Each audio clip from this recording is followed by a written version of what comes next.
どうも、勝手に電力2.0で始めたいと思います。今日1113回目というところで、実際にですね、このネットゼロロードマップっていう IEA の出しているところが、実際に更新結構アップデートされたっていうところがあったので、このあたりのエグゼクティブサマリーに至ったところをですね、少し見ていきたいなと思っていますと。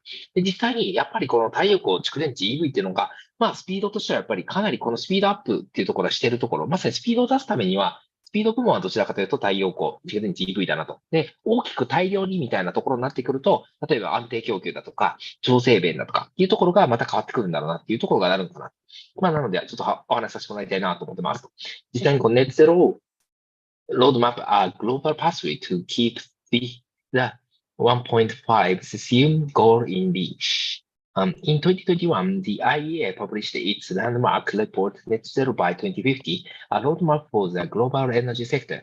Since then, the energy sector has seen major shifts based on the latest data on technologies, markets, and politics. This report presents an updated version of the net zero emissions by 2050 scenario, a pathway, but not the only one for the energy sector to achieve net zero CO2 emissions by 2050 and play its part as the largest source of greenhouse gas emissions in achieving the 1.5 cesium goal. The path to 1.5 cesium has narrowed, but clean energy growth is keeping it open. The case for transforming the global energy system in line with the 1.5 cesium goal has never been stronger. August 2023 was the hottest on record by large margin and the hottest month ever after July 2023. The impacts of climate change are increasingly frequent and severe, and scientific warnings about the dangers of the current pathway have become stronger than ever. Global carbon dioxide CO2 emissions from the energy sector reached a new record high of 37 billion tons in 2022, 1% above their pre-pandemic level, but are set to peak this decade. The speed of the rollout of key clean energy technologies means that the IEA now projects that demand for coal, oil, and natural gas will all peak this decade, even without any new climate politics. This is encouraging, but not nearly enough for the 1.5 cesium goal. Positive developments over the past 2 years include solar PV installation and electric car sales tracking in line with the milestones set up for them in our 2021 Net Zero by 2050 report.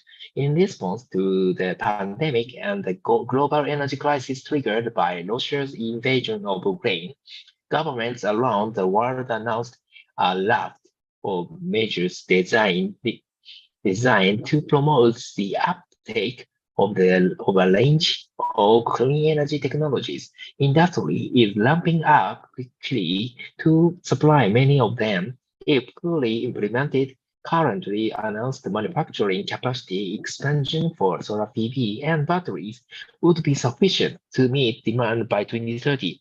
In this update of the NZT scenario, we have the tools needed to go much faster, ramping up the renewables, improving energy efficiency, cutting methane emissions, and increasing electrification with technologies available today deliver more than 80% of the emissions reductions needed by 2030. The key action required to bend the emission curve sharply downwards by 2030 are well understood, most often cost-effective, and are taking place at an accelerating rate.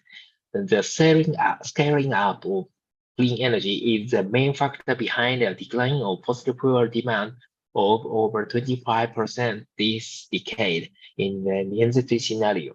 But well-designed politics such as the early retirement or repurposing of coal-fired power plants are key to facilitate declines in fossil fuel demand and create additional room for clean energy to expand.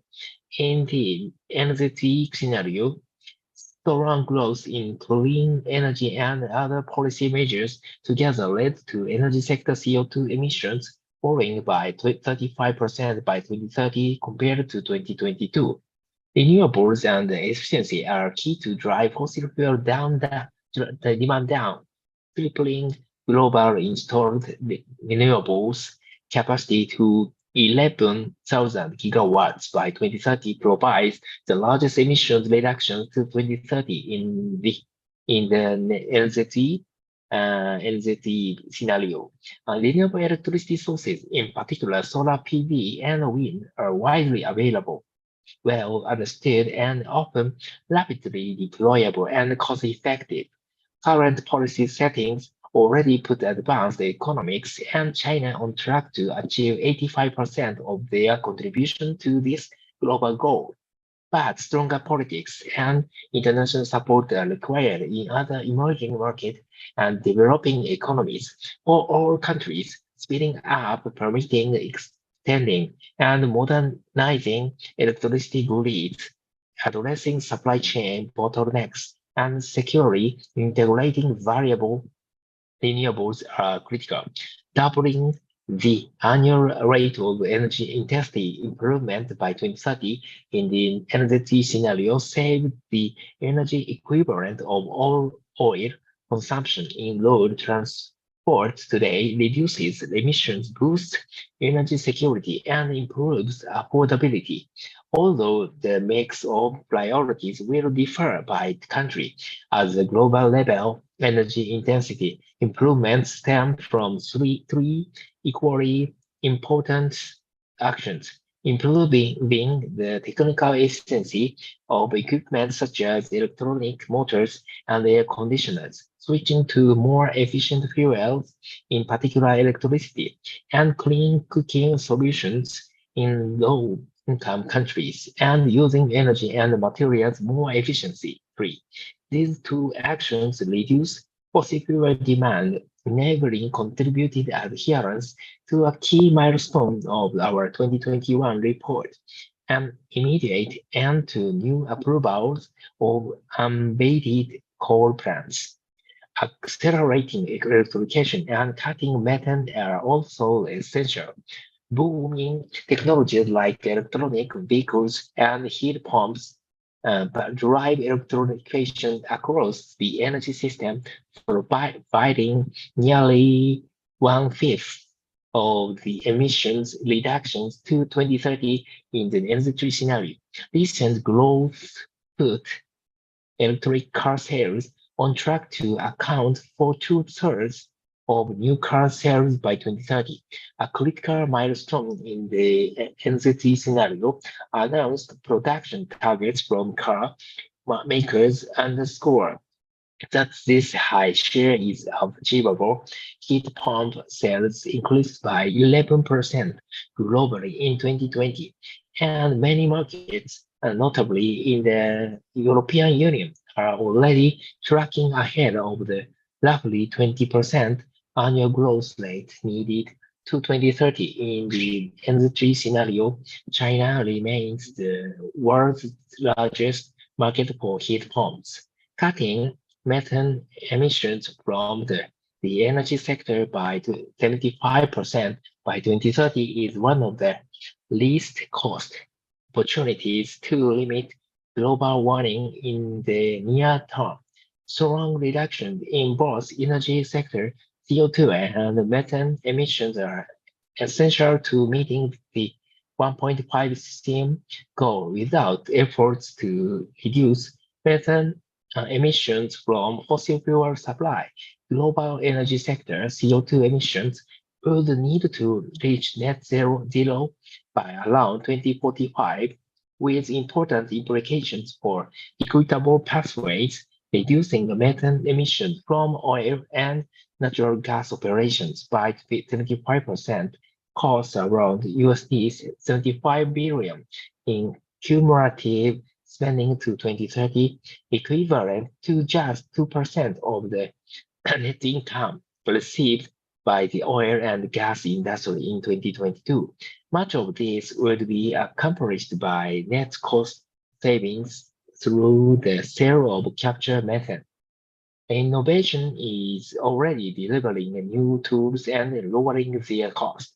In the 2021 energy scenario, technology is not available on the market at the time delivered nearly half of the emission reductions needed in 2050 to reach zero.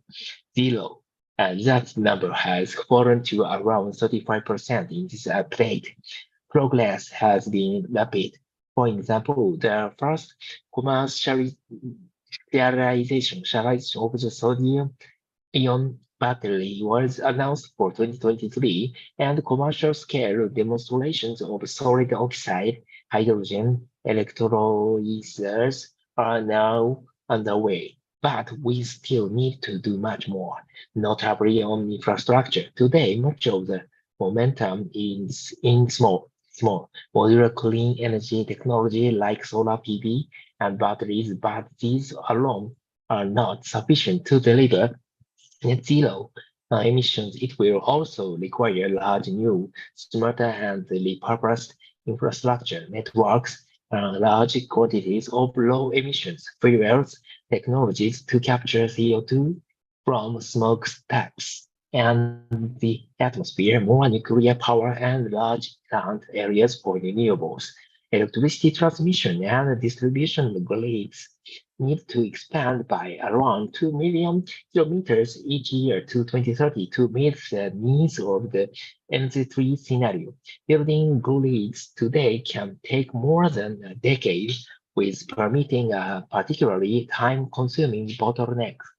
The same is true for other kinds of energy infrastructure.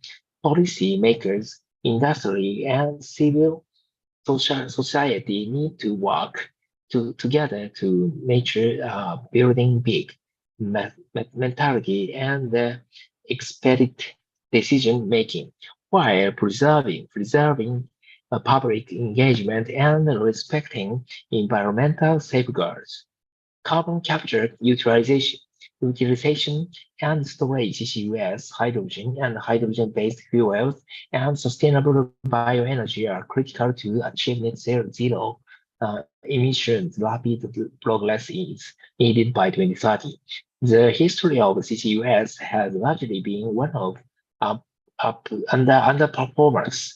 Also, the recent surge of announced projects for CCUS and hydrogen is encouraging.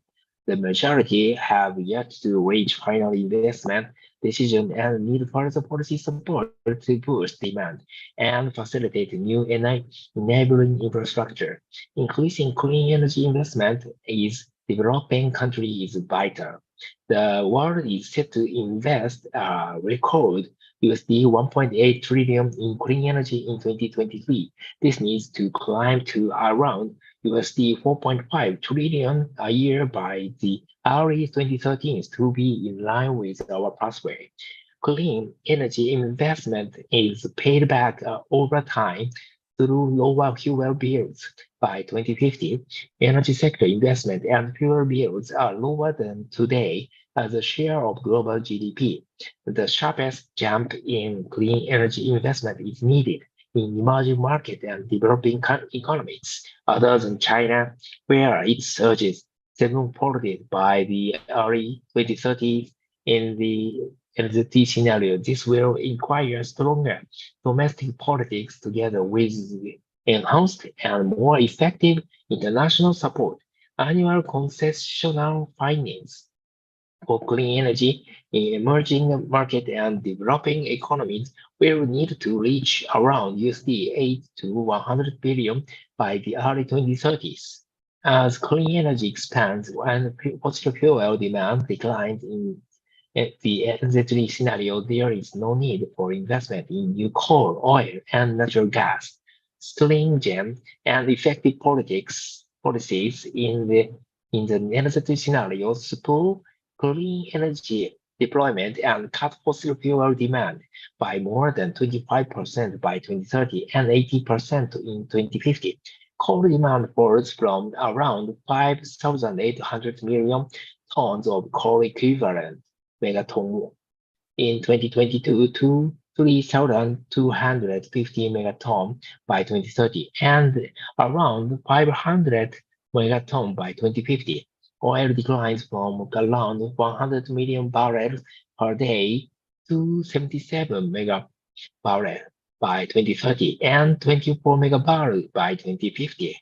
Natural gas demand dropped for 4,150 billion cubic meters in 2022 to 33,400 BCM in 2030 and 900 BCM in 2050. No new long lead time upstream oil and gas projects are needed in the energy scenario. Neither are new coal mines extensions, or new unbated coal plants. Nonetheless, continued investment is required in existing oil and gas assets and already approved projects.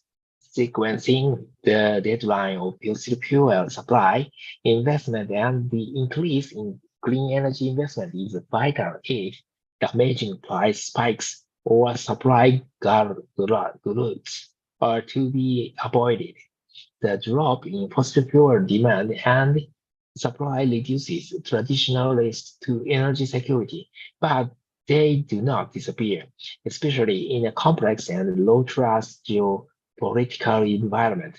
In the industry scenario, higher cost producers are squeezed out of the declining market and supply starts to concentrate in large resource holders whose economies are most vulnerable to the process of change, but attempts by governments to prioritize domestic production must recognize the risk of locking in emissions that could push the world over the 1.5 cm threshold, and that if the world is successful in bringing down fossil demand quickly enough to reach net zero emissions by 2050, new projects would face major commercial risks. The net zero emission transition must be secure and affordable. Particular attention needs to be paid to bridging the looming supply and demand gap for critical minerals. Announced mining projects for minerals such as nickel and lithium fall short of booming demand is in the energy scenario in 2030. New projects innovative extraction techniques, more recycling and material efficient design can help to bridge this gap. Extraordinary advances in clean energy technology supply chain have kept the door to zero emissions open, but have been accompanied by a high degree of geographical concentration. The mining and refining of critical minerals are similarly highly concentrated. This presents an increased risk of disruption, such as from geopolitical tensions, extreme weather events, or a simple industrial accident. While more diverse and resilient supply chains are highly desirable, the pace at which clean energy must be scaled up will be even harder to achieve without open supply chains. As electricity becomes the new oil of the global energy system in the energy scenario, secure electricity supplies become even more important. The huge increased need for electricity system flexibility requires a massive growth of battery energy storage and demand response. Expanded, modernized, and cyber-secure transmission and distribution grids, and more dispatchable low emissions capacity, including fossil fuel capacity with CCUS, hydropower, biomass, nuclear and hydrogen, and ammonia-based plants. By 2030, in the institutional total household energy expenditure in emerging markets and developing economies decreased by 12% from today's level, and even more in advanced economies. The decrease reflects large energy and cost savings from energy efficiency and electrification. However, policymakers need to support households, particularly low-income ones, to meet the often higher upfront cost of clean energy technology. There is no law international cooperation route to limit warning to 1.5 ccm and no slow route either. By 2035, emissions need to decline by 80% in advanced economies and 60% in emerging markets and developing economies compared to the 2022 level. Current nationality determined contributions are not in line with countries' own net zero emission pledges, and those pledges are not sufficient to put the world on the pathway to net zero emissions by 2050. COP28 and the first global stocktake under the Paris Agreement provide a key opportunity to enhance ambition and implementation as part of an equitable pathway to the global goal of net zero emissions by 2050. Almost all countries need to bring forward their target net zero dates. In the NZT scenario, advanced economics take the lead and reach net zero emissions by around 2045. In aggregate, China achieves net zero emissions around 2050, and other emerging market and developing economies do so only well after 2050.